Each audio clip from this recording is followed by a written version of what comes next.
What is up, you heathens and demons, you sinners and saints, you beautiful, blasphemous bastards? Welcome back to The Rage. I am your boy, the Raging Atheist. And today we're going to take a look at the tail end of my 6-hour birthday stream. And we had so many people come in and out of that stream. So many people in the side chats wishing me a happy birthday. And I want to thank you all. I want to thank you all for your support. You guys are the shit. And I also want to tell you that if I have these live rooms, well, you might want to stay around to the end. Because you just might miss a glorious discussion. And that happened on my birthday stream. So I'm going to give to you my second discussion on this channel with CJ Cox. Real quick, I want to say hi to my buddy in the chat, X. X is in the chat. What's up, X? And I don't want to take us from this talk of intellectual superiority, but at the same time, I would be remiss if I didn't address something with CJ while I have him here. Because I've addressed it in live stream. So I'd like to get his take and have this conversation. So, like, CJ, you seem to take Smokey's side on the on whether or not you should be able to use the N-word without ramifications. So, like, I think maybe a part of my position that you might not understand or Smokey doesn't quite get is I'm not promoting that, like, violence happens if people were to say the N-word, like if they were to walk into the ghetto. But I'm saying it's a reality and I would find it funny. So I would like to hear, like, your, I don't know, like you don't really think that it should be just okay for people to use those derogatory terms, do you? Yeah, so I absolutely feel that. So let me just address a couple things. So the first thing would be that I definitely do feel you as far as, like, just that being a reality. And I get how that's different from making a legal argument or justifying an act of violence or something like that. So I do respect that differentiation for sure. So my opinion is basically that you have the right unequivocally to say absolutely horrible things that I would never say. Yeah, I agree with you there. I can't agree with that. Yes, yeah. Right. And I think you have the right to say things. I think you also have the right to pay the consequences for what you say. Good, very good point, Rage. Very good point. Yeah. And some of those consequences, I think that it depends. It really depends on the entire situation. So let me give you a perfect example, right? So a guy gets popular in his 40s because he's a judge and he's, happens to be a really good judge. And it just so happens that he's going to go to one of the higher benches on the appeals court. And then somebody pulls up his Facebook. And when he was 12, he used the N-word, soft A, referring to a friend. Is that really, like, I mean, are we actually going to sit here and claim, oh, this is an act of racism? Of course not. Of course not. The dude means it in the same way you mean, what's up, dog? You know what I mean? Or what's up, homie, or something along those lines. So obviously that needs some nuance. On the flip side, if you have that person, it just so happens that, like, 3 weeks ago, he got, like, pissed drunk and just hauled off and started calling a whole bunch of black people the N-word on Twitter, right? Maybe you deal with that a little bit differently. But in either of those situations, the way you don't deal with it is definitely violently, right? Maybe somebody deserves to be, I'm not a big fan of cancel culture, but to use the term canceled, right? Maybe if you're the second guy in that situation, a cancel is reasonable, right? But if you're the first person in that situation, obviously that's not an act of racism, right? Or if you use the N-word in some sort of a humorous way, the same way a lot of people... Well, maybe not an act of racism, but definitely an act of stupidity. So, like, if you don't understand your situation and you're going to go up to a group of black people and use a word that's derogatory in a friendly manner because you somehow think that that's okay, well, your intent does matter, yes, but the way it's reciprocated matters as well. So, how those people take that is going to matter and is going to really depend on how that situation moves forward. So, I mean, like, go ahead, Leo Phillies. Just as a mixed man who lives in rural Iowa, and by rural Iowa, I mean smack dab in the middle of a fucking cornfield. I'm sorry. I was experienced racism directly. I just wanted to chime in here. I definitely get what CJ is saying. I agree with quite a bit of it. I don't agree with everything, and I'd like to specify, but I can definitely see where he's coming from. People using the word, I was about to say it, but I'm just not, because I don't know if Rage wants that on his channel, and out of respect for him, I'm just not going to use it. I don't. I recently put the video where I used it, and I forgot that I had that video. But I was talking about race itself, and race was a national conversation. Yeah. It was in regard. But even when I saw it, I was like, cringe and slapping my head against the desk, like, why did I do that?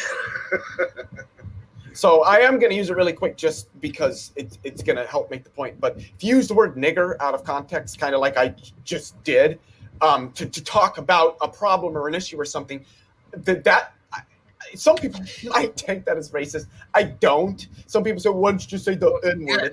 I mean, there can be nuances of why somebody's not saying it. And I totally get it to make somebody feel uncomfortable. Yeah, kind of demonstrate a point. But calling a black person, being like, "Hey, what's up, nigga?" If you're not white, it's not that you shouldn't do it, but you need to gauge that person's comfortability with you using that. For the same reason that as a man, I would never walk up to any of my female friends or a group of my female friends and be like, "Hey, what's up, you bitches?" I mean, they might do that to each other, but I'm not going to do that. Or any of my gay friends, when they talk to each other, they might say, "Hey, what's going on, fag?" Or "What's going on, you queer?" But I'm not going to do that because that's not, I'm not gay. So, I mean, I think that there's definitely lines, but I think that if you're allowed to cross them with certain people, you should be able to do so as long as you're doing it in particular contexts, but only with those people that have allowed you to do it.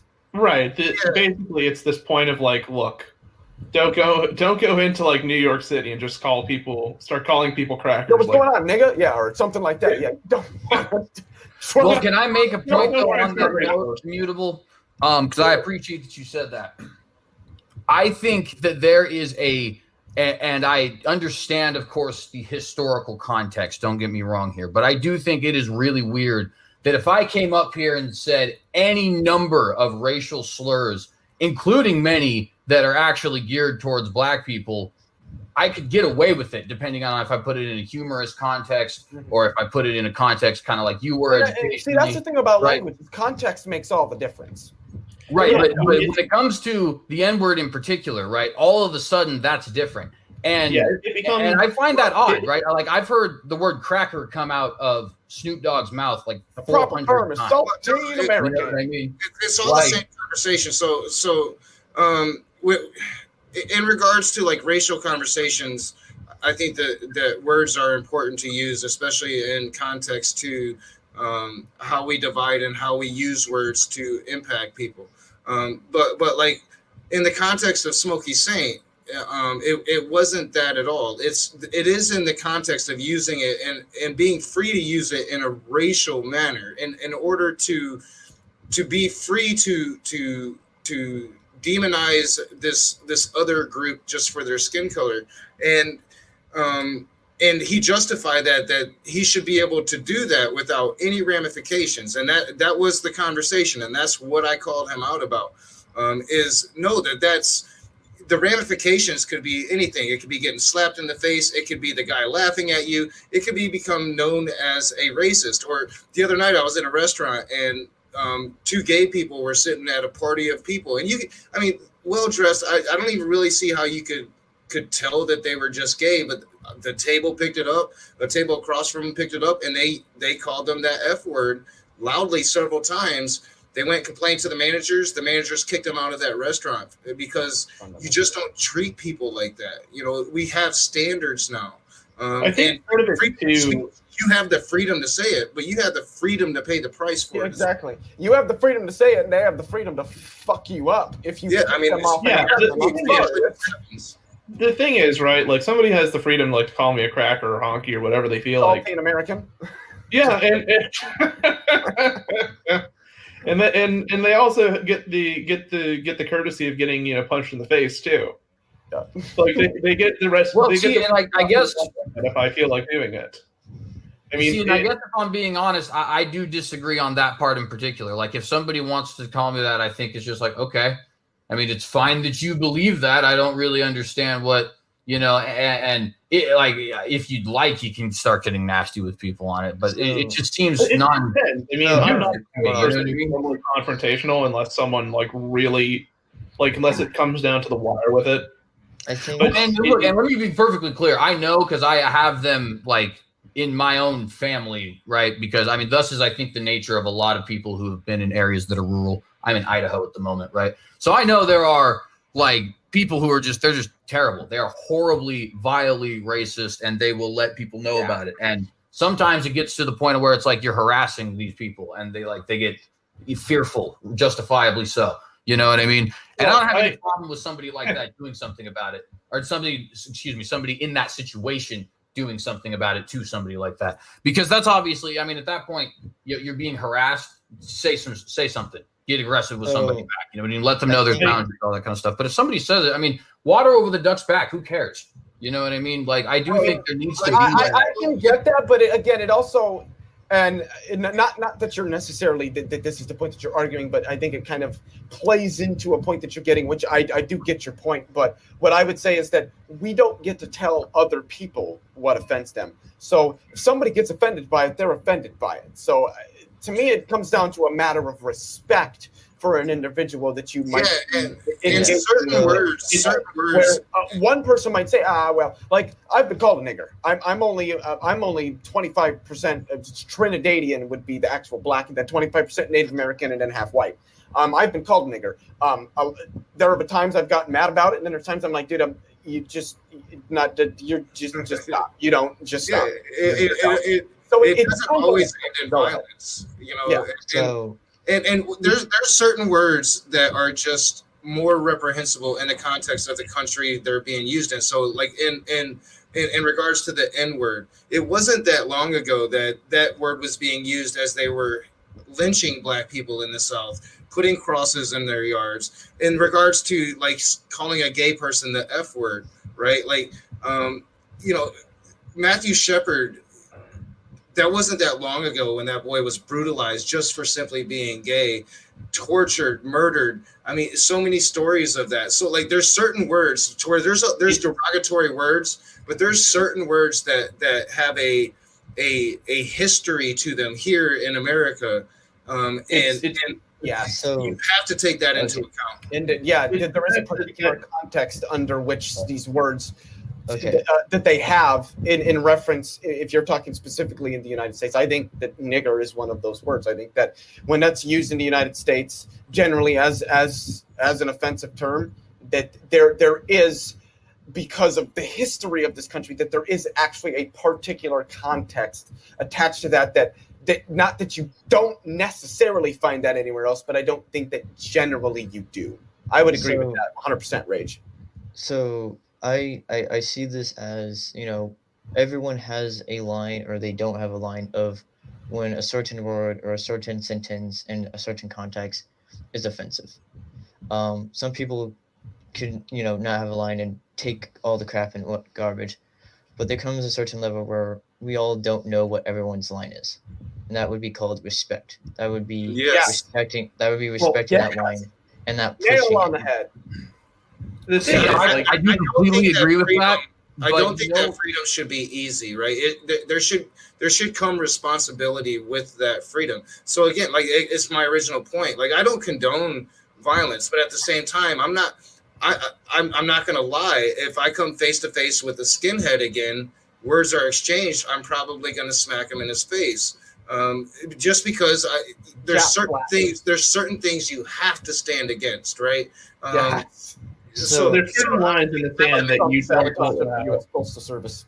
Yeah, there's certain lines in the sand that you don't allow to be crossed, just as a matter of maintaining a moral integrity and moral compass. And exactly like in society. Here's the thing about violence in particular, though, and I do plan on having an in-depth essay on this at some point, to be honest with you, and that some point should come in. CJ?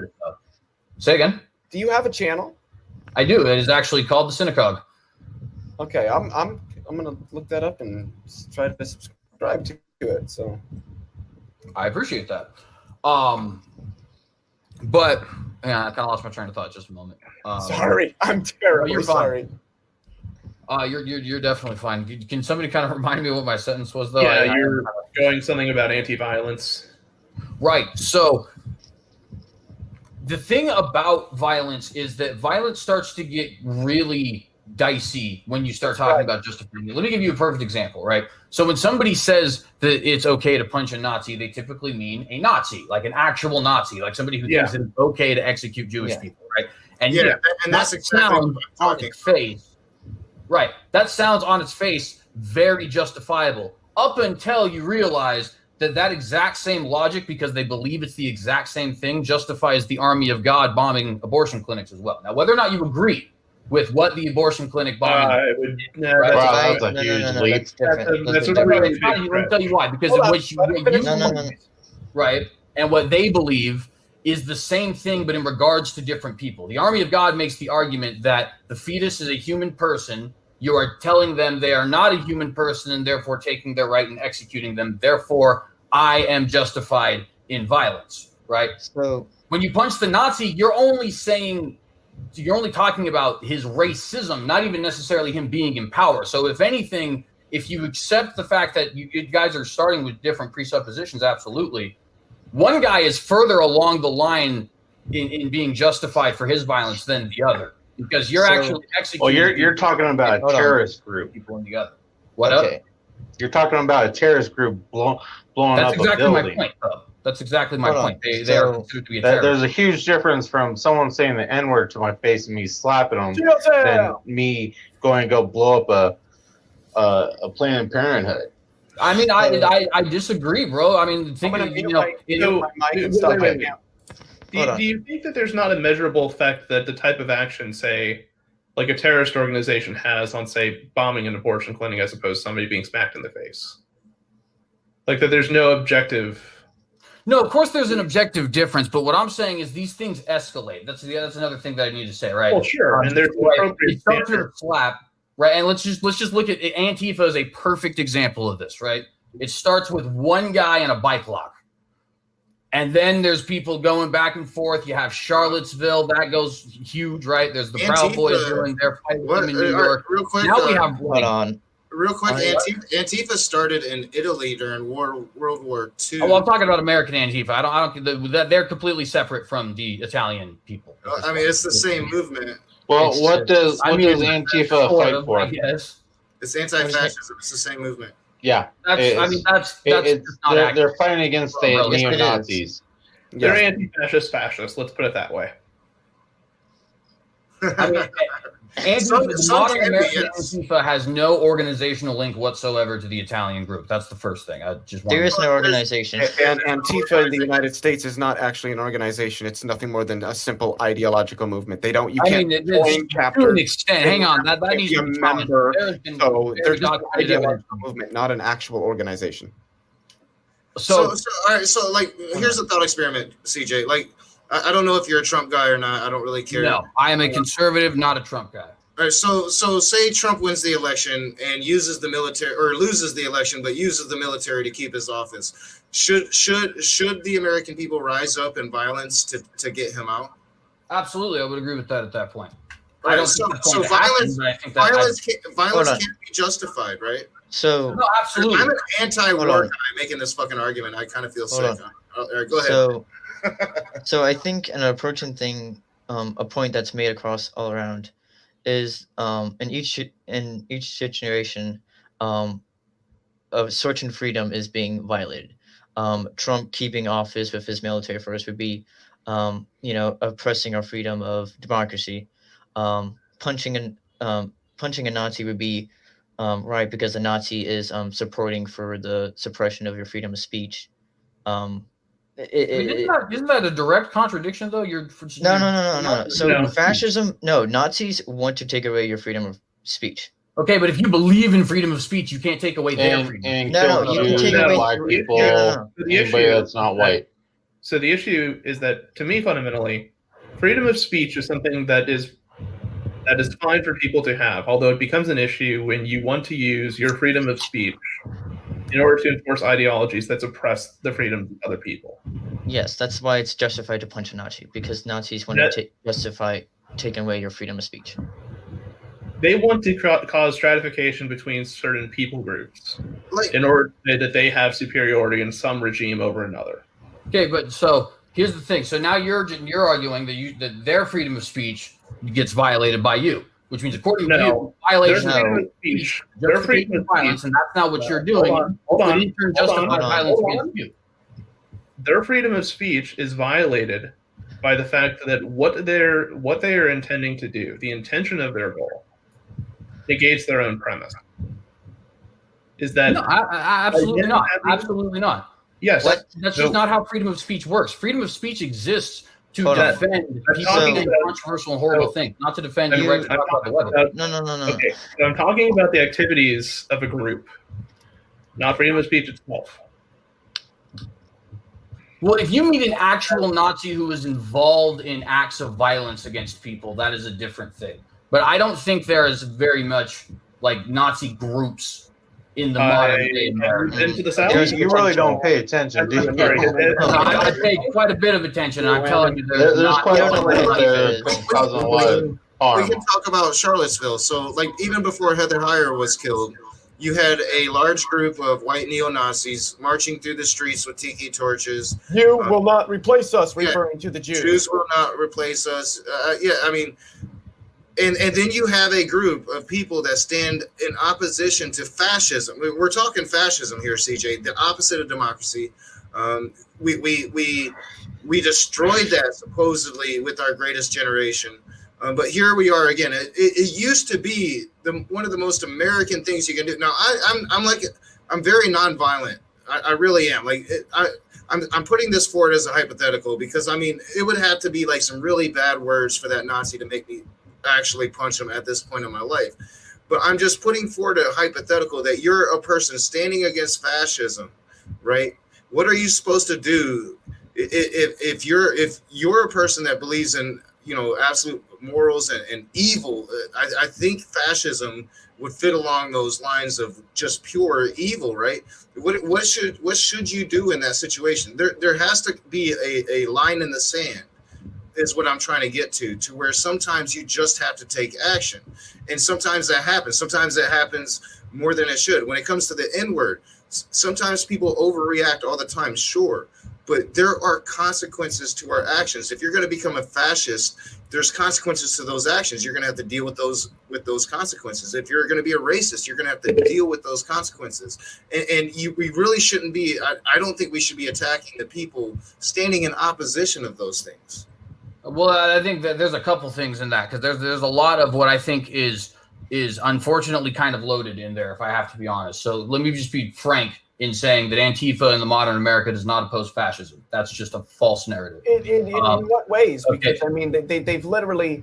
You see, the thing is when we say Antifa, we're not referring again to an organization. We're just referring to the people that oppose fascism. Okay, so I want you to find me. I got a challenge for you guys. Okay, and some of those people do not Trump is doing right now that is fascist and different from what the previous administration did. Both of those things. It needs to be both fascist and different from what the previous administration did. Because here's my point. Okay.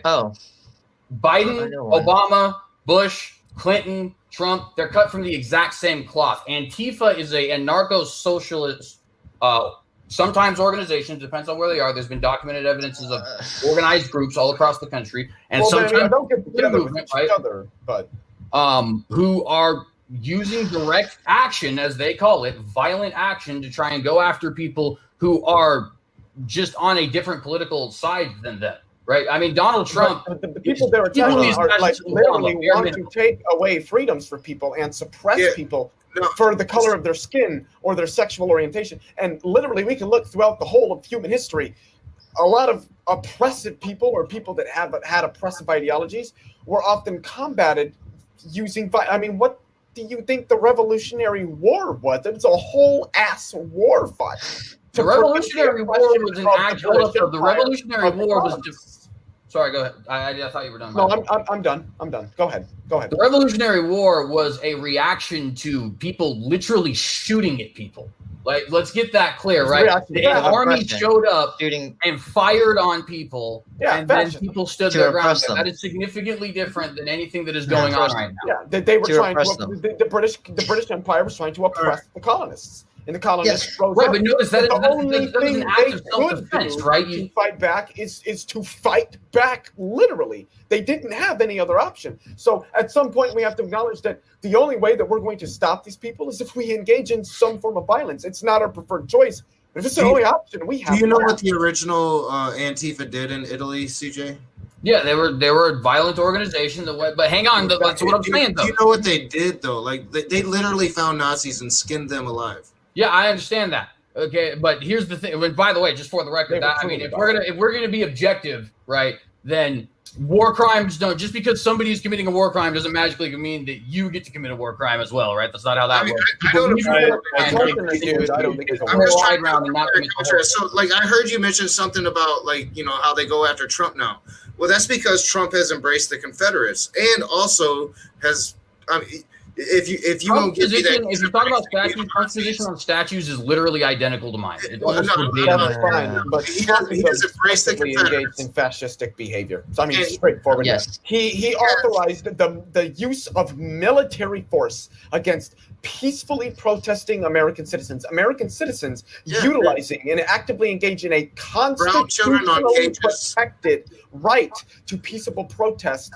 Also, he could have a photo. So you notice what I said? One of the first things this man did was put brown kids in cages. That's fashion. He literally has these people in concentration camps. He embraced the white suponacists. He's undermining the U.S. Postal Service system to essentially steal an election. Notice what I said. Obama also want to be fascist. Hold on. Right? Obama literally drone. Time. Dumpster fire. Yeah, Obama is just another corporate to semi-fascist. That's exactly my point. That's exactly my point. People are only mad when the right quote-unquote version of the exact same paradigm comes out, and in my opinion, that's partisan hackery. That's exactly what that is. What good thing has Trump done? Nobody was rioting when Clinton was out here, but when it's Bush, when it's Trump, all of a sudden people are freaking out because apparently Republicans. Did Obama take away gay rights or trans rights at all? Actually, Donald Trump is the very first president ever elected to be openly supportive of LGBT rights. So that's just. Oh wait, so he took away the trans. Hold on, healthcare was taken away from trans people. Donald Trump tried to ban trans people from joining the military. I really need my dumpster fire that I'm working on. All right, so so much there. Holy shit! Wow, boom. All right, so I started with trying to make a comparison about like Antifa in this country is nothing like Antifa used to be. For the most part, Antifa stands there peacefully. Sometimes they react because the neo Nazis are punching them or whatnot. We got into a whole lot there, and I don't even know if I can even unpack it anymore. But let's just take a moment and breathe, and somebody respond to what CJ just said. Okay, let me respond because Trump's administration, like his entire presidential time. Okay, we'll get on the details about that. Yeah. It would not be wrong to say Trump is a nationalist. It wouldn't be wrong to say he's anti-immigration. It would not be wrong to say he's racist. It would not be wrong to say he's a xenophobe. These all start to follow, and a sexist. These all follow under this fascist personality of racism, basically oppression qualities. And Trump has tried to put this into law with, I think about 3 months or 4 months ago, he tried to make it legal for healthcare to discriminate against trans people for their surgeries. And then I think a year or two ago, he tried to get trans people out of the military. Mm-hmm. And then he tried to give religious adoption centers religious reasons to reject gay adoptions. Trump's anti-immigration on Iraq and the Middle West, the Middle East about a year ago, anti-immigration. Muslim ban. Yeah, Muslim ban, basically. These characteristics and actions follow under the idea of fascist. It's not exactly Or what fascist Hitler did. patterns. It's not what Yeah, Hitler did. It's yeah, not go what ahead. Mussolini did, but it's still fascist in nature. That is what's predicted of the future of fascism. It's going to be different. It's not going to be the exact same, but it is hard to fight the facts that Trump has these fascist natures and actions. Oh, and also he wanted the virus to just go over us without shutting down and not take any precautions to protect the American people until the Fauci told him otherwise. So I just wanted to chime in here. GeoSam, are you're there, correct? Right, yeah. Okay, so you don't have to answer. I'm going to ask you two questions. You're not obligated to answer them, but number one, I was curious what your age is. And again, you don't have to share if you're not comfortable. But that leads to another question that I'm going to ask. What's up, Yeah, Jim? I'm in my 50s. Okay. So given that you're the I don't mean any offense by this, but you're the oldest person in here. You've experienced a lot more than all of us have. What is your take on this whole thing with race and fascism and Donald Trump and everything like that, given the experiences that you've had in your life and the wisdom that you have with your age and everything like that, and having potentially maybe even experienced some things that we might be re-experiencing right now in the United States? What's your take on it? I'd be very interested in your opinions. Sorry, go. You roboted a little. Anyway, yeah. So, sorry. But you brought up a good point about now, if I can remember correctly, about the past, and what I've gleaned from the past and brought in to my life today, that I'm living today. Now, there are a lot of I was brought up in it.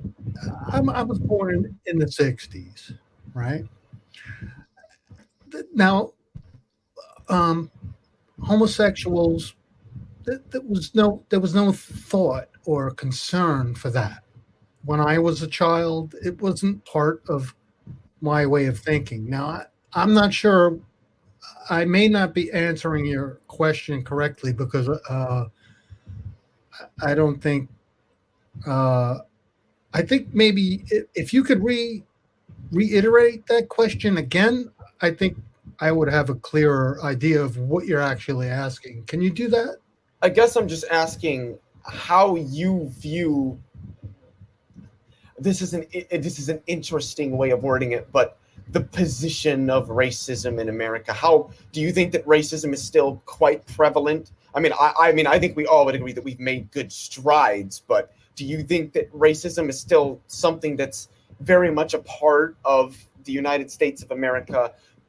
Do you think that Donald Trump is sort of, obviously he hasn't gone as far as actually, dictatorial leaders, but somebody who wants to kind of be that? So based on the experiences you've had in life and all of the things that you've already experienced socially and politically and economically, being older than us, how do you frame this, the kind of everything that we're experiencing right now in this country socially?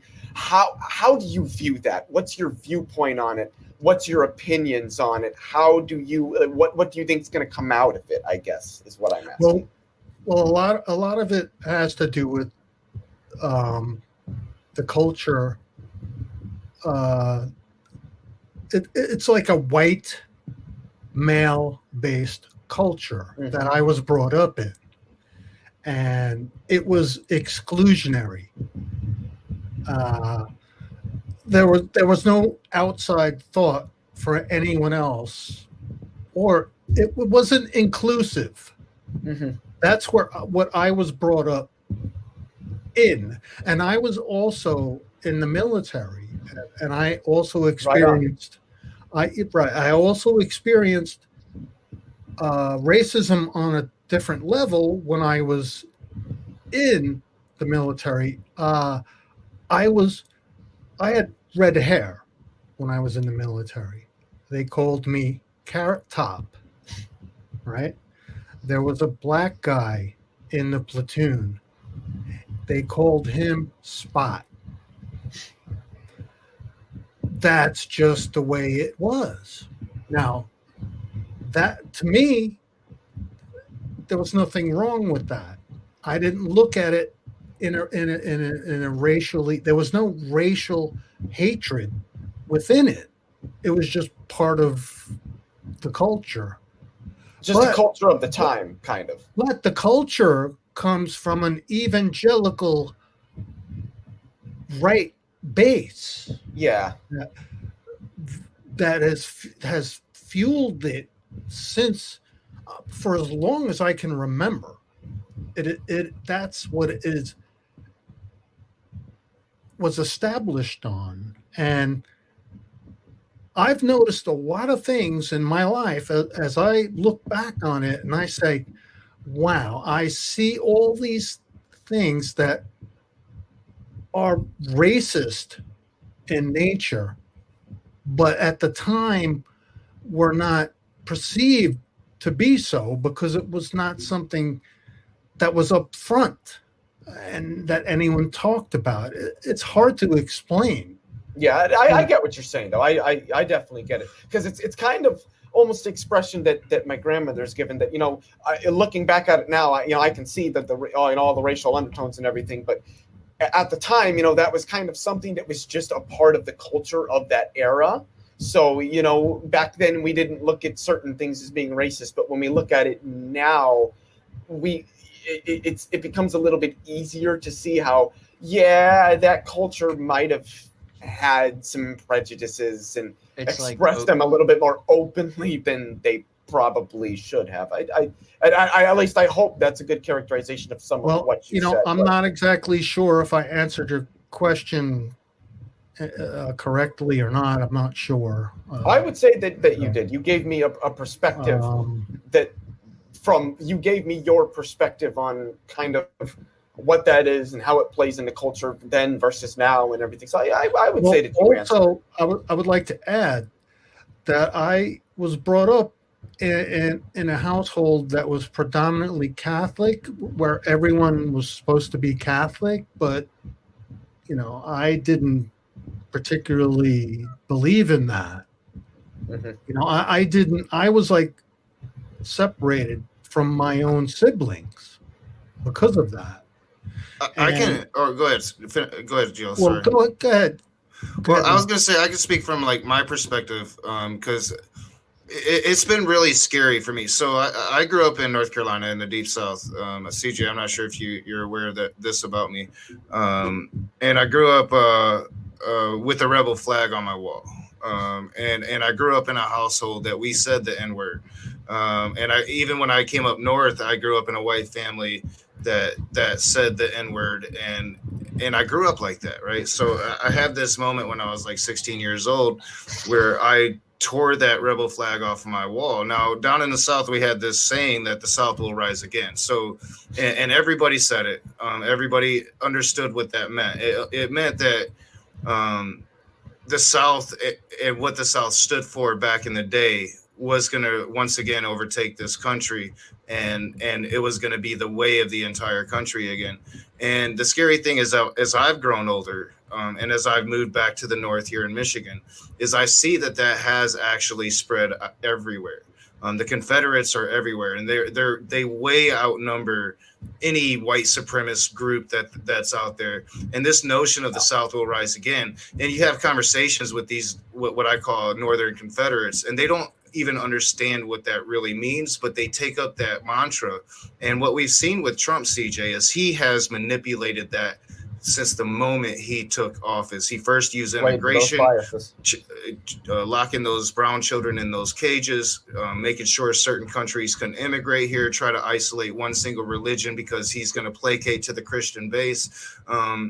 We've seen it from his first moments in office. And what's sad is half of America seems to have fucking blinders on as fascism has taken over. And if this man gets reelected, there is a crisis in this country. And you spewed off all these things about how he's so great for all these people, how he's so great for LGBTQ plus people. The man literally took away trans people's ability to go to the doctor in this country. You can't sit here and say these things without fully understanding what this man has done. I'm a Native American. You know, me and you have spoken about the genocide. We fought our asses off to win No DAPO. He came in and illegally shut that down with executive orders day number 6 and shut that down. And that oil has pumped. And now the federal judges that fight as well. Recently. Yeah, the federal judges that he's put into office is now saying that it was illegal that he did that. This man gives no fucks about the law. He's enriching himself. He's destroying this country, and if it's really sad that you can't see that why Antifa would be against Trumpism, because he's embraced that Confederacy. He's embraced it and he's manipulated it, and he's hoping to win re-election on it.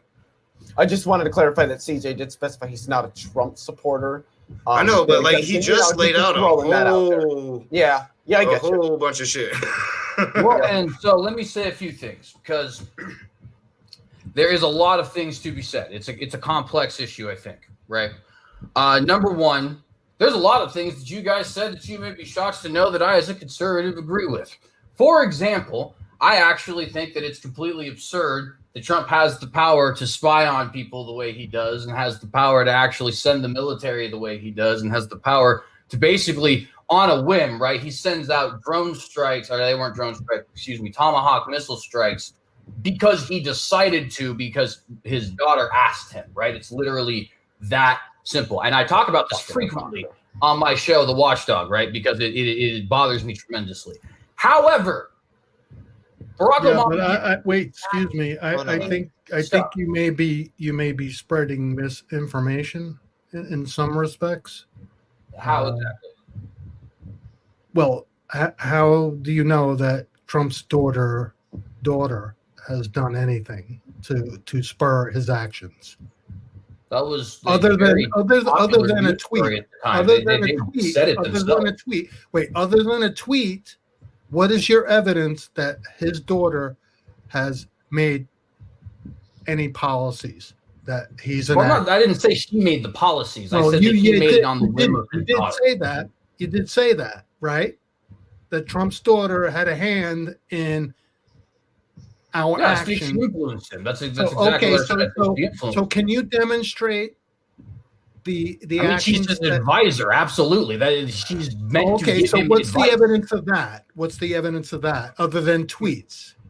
She's like literally his advisor, like as a position. All right, now you said that twice, and you haven't produced any evidence. What the fuck has she done? Like a recording. She actually is an advisor to Trump. What has she done? Can you explain any of that, or you're just saying it?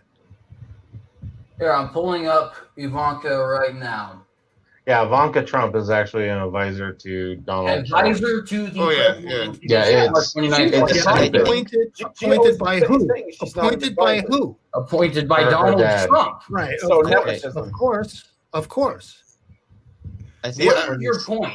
The point is, what has she done? I think it's yeah. I mean, yeah, she's definitely an advisor. Has she done anything?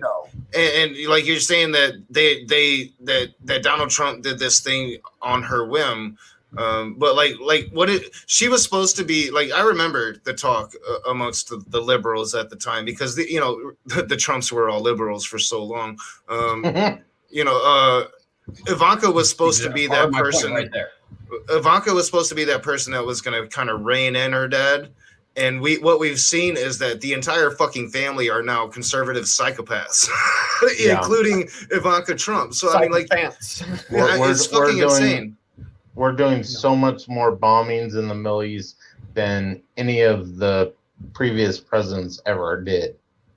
So, well, you can't. I mean, Hey, listen, JC, you can't just say things Hold up, I have a news article right here because just for the record. Yeah, Arab a news says article. Syria strike Where- was swayed by heartbroken What's Ivanka. the source of the news article? It's Fox News, dude. Are you Oh, like? okay. Fox News has an implicit Yeah. conservative bias. I I'm think. glad you. I'm Well, glad you picked. Okay, Fox. CNN is an I'll- implicit liberal bias. So what's your I'll- point? CNN This is not I'll unlivable. even give her I'm this. saying All Ivanka right. Trump. It is a known fact that Ivanka Trump swayed his I'll- opinion in I'll bombs, give you and I this. don't understand why this is the thing we're even picking on in the Fox first place. Like, News. I'm trying to Yeah, I'll give you that. I mean, and we all I don't know, know like why. Trump has the thing for his daughter, so like it's possible she inspired him. But I just don't get the point of the overall argument. So like, continue your argument.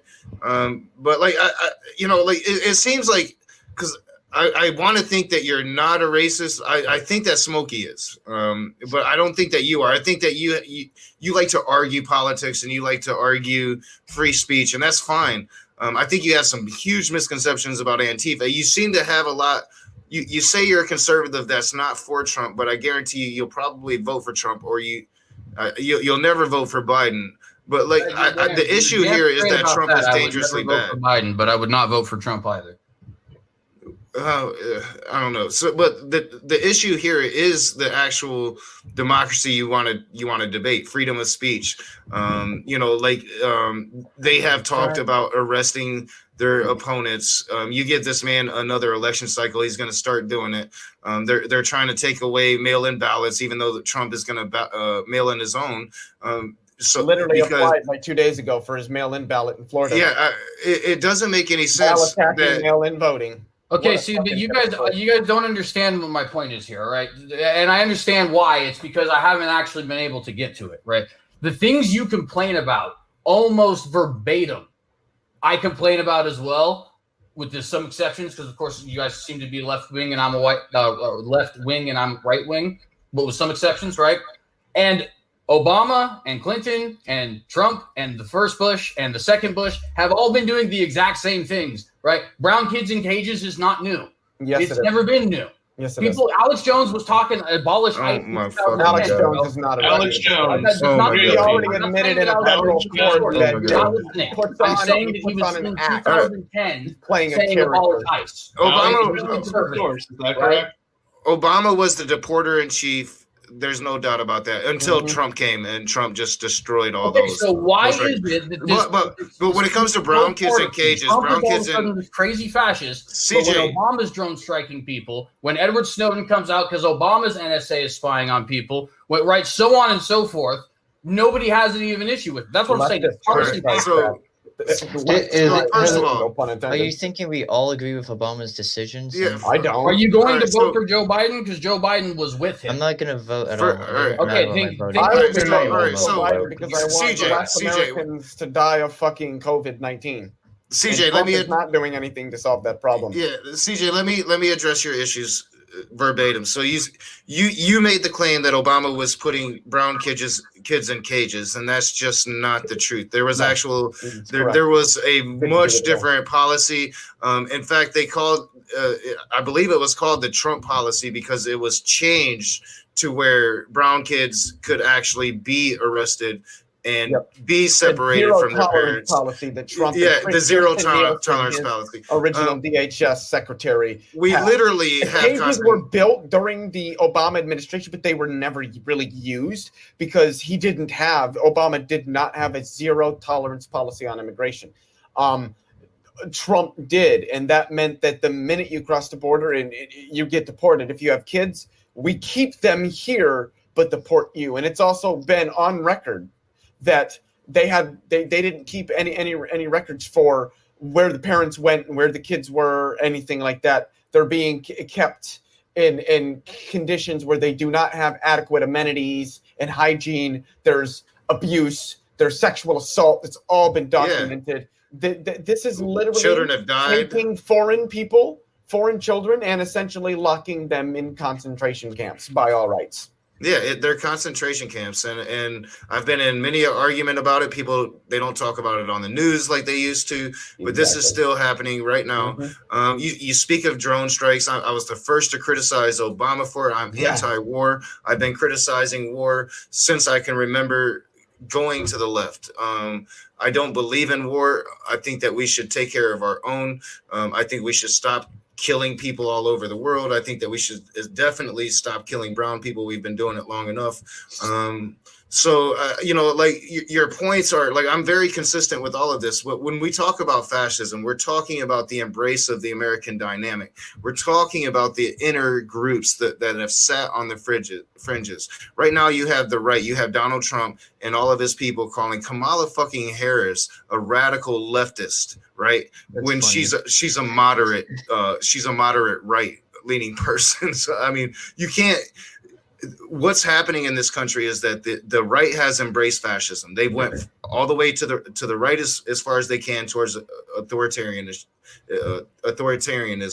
The left, yes, the far left is finally starting to find a little bit of a voice here in America, a little bit of a tiny fucking voice here in America, and the very minute parts of that is the far fringe left, which would be your anarcho-communist, as you say, all of Antifa is.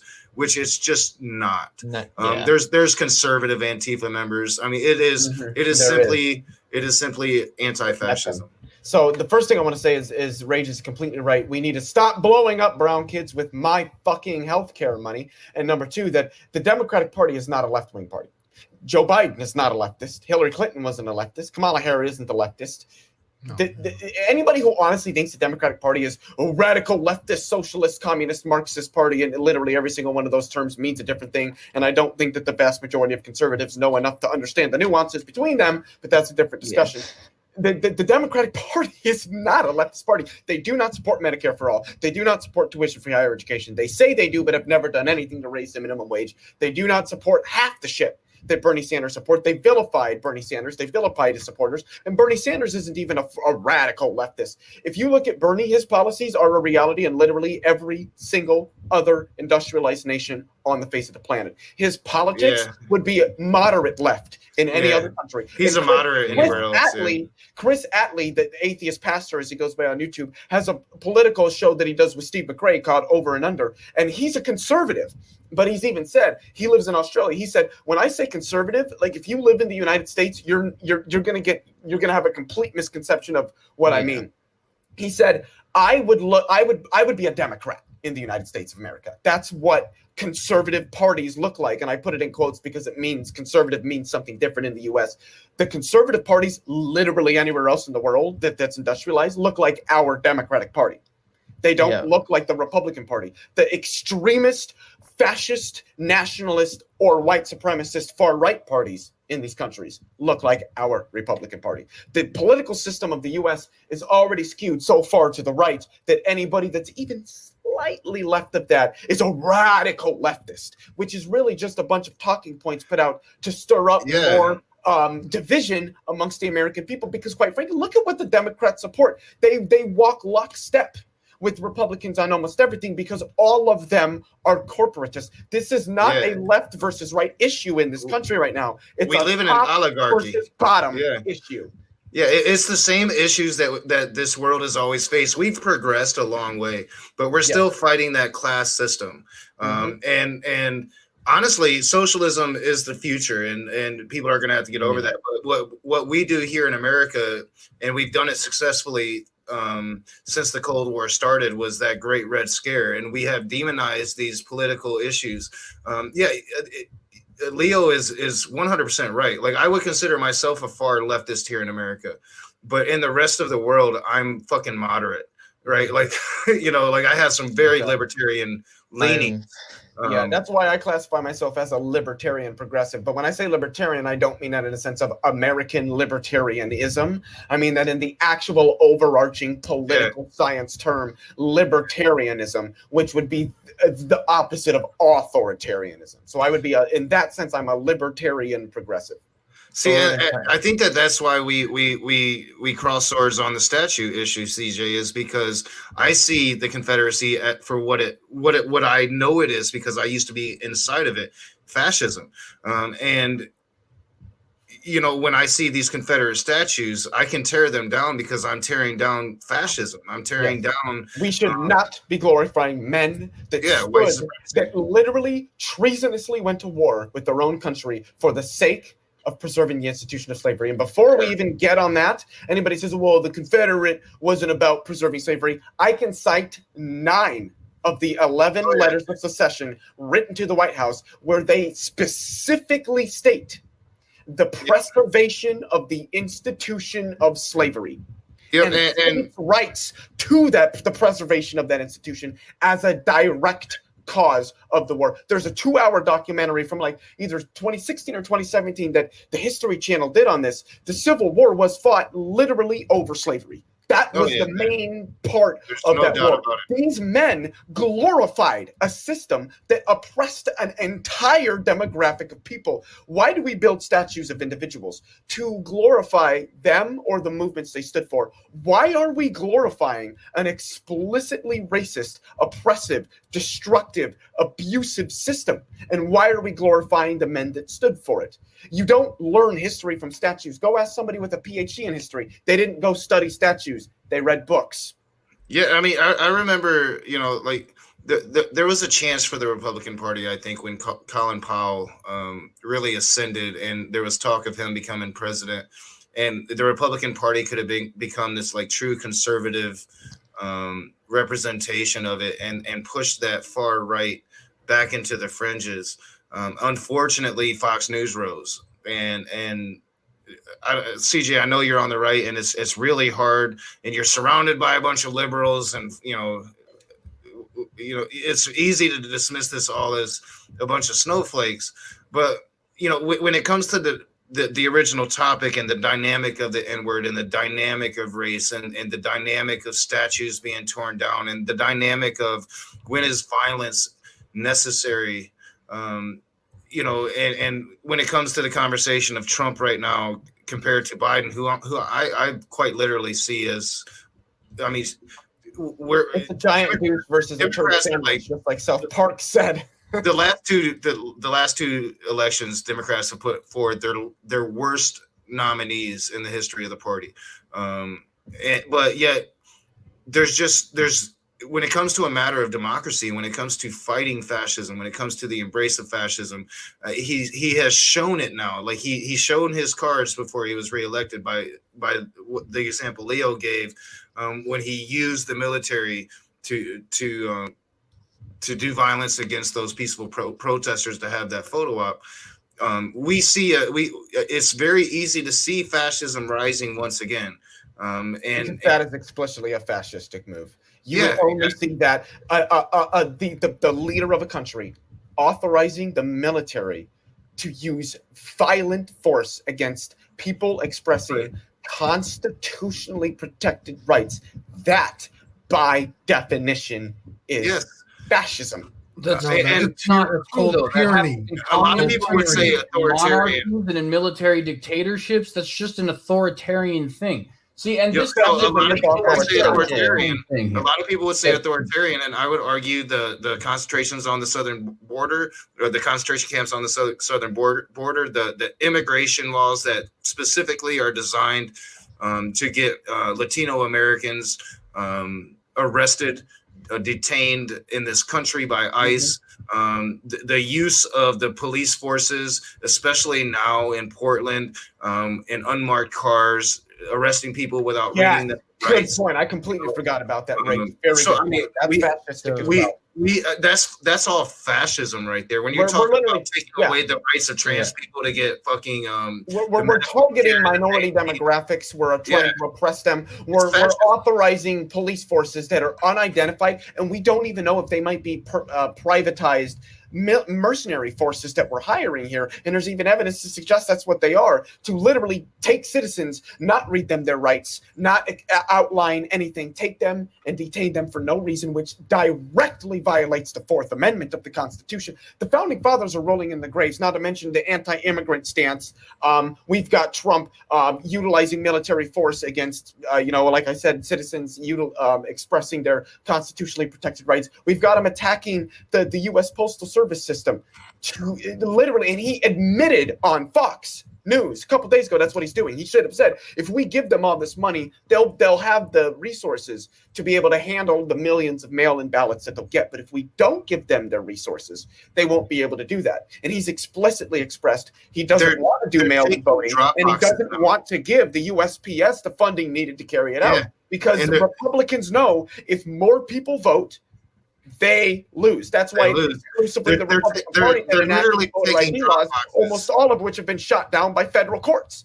And the one that shot the one down in North Carolina said that they shot it down because it targeted African American demographics with, quote, almost surgical precision, end quote. This is why the Democratic Party even engages in this. When they shut down polling places in 90% of their regions that were exclusively poorer or where there were going to be a lot of young voters, because they knew that those people would turn out for Bernie and not their fucking corporate. Well, that's why they don't want people registering and voting online. Yeah, that's why they don't want the voting age lowered, because that's why they don't rank choice voting. That's why they don't want to get rid of the Electoral College, because conservatives only win when they... Hang on. 5 seconds ago, you were a constitutionalist, and now you want to get rid of the Electoral College? The Electoral College is not an aspect of the U.S. Constitution. In fact, it was passed in the very, I don't even know I think it was in the 1790s, and it was passed alongside the 3/5 Compromise to tilt electoral power in favor of the South. Oh, That's you are proven by constitutional law professors.